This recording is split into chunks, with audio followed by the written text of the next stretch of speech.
महल में अनोखी शांति थी। उस रात आकाश में कोई तारा नहीं चमका। जब चंद्रगुप्त और गौरी के पुत्र का जन्म हुआ तब शिशु की आंखें बंद थीं, लेकिन उसके माथे पर एक नाग जैसी रेखा उभर आई थी। चाणक्य ने तुरंत उसकी नाड़ी पर हाथ रखा और कुछ पल बाद धीरे से कहा, यह बालक सामान्य नहीं, ये भविष्य और विनाश दोनों का वाहक है। बिंदुसार का छठा दिन था।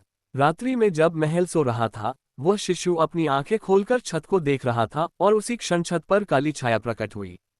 सैनिकों को भेजा गया, लेकिन छाया अदृश्य हो गई। चाणक्य ने एक संकेत देखा। शिशु की आंखों में क्षण भर के लिए नीला प्रकाश उभरा था, वैसा ही जैसा मरे हुए गुप्तचर की आंखों में था। क्या वामन तांत्रिक ने किसी तांत्रिक आत्मा को इसमें बांध दिया है? चाणक्य पहली बार डरे थे। चाणक्य ने अपने शिष्यों को बुलाया और कहा, अब मैं 1 वर्ष के लिए ब्रह्मचिंतन में बैठूंगा। यदि मैं नहीं लौटा तो यह बालक बर्बादी का प्रतीक बन जाएगा।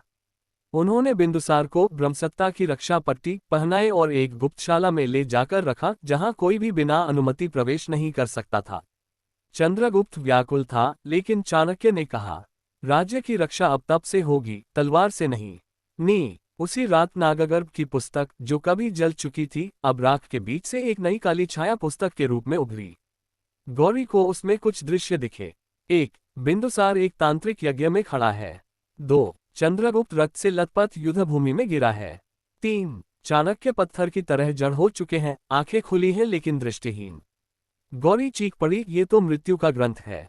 लेकिन तभी वह पुस्तक हवा में उड़कर अदृश्य हो गई। पाटलिपुत्र की सीमाओं पर अचानक आग की लपटों में लिपटा एक शिविर प्रकट हुआ।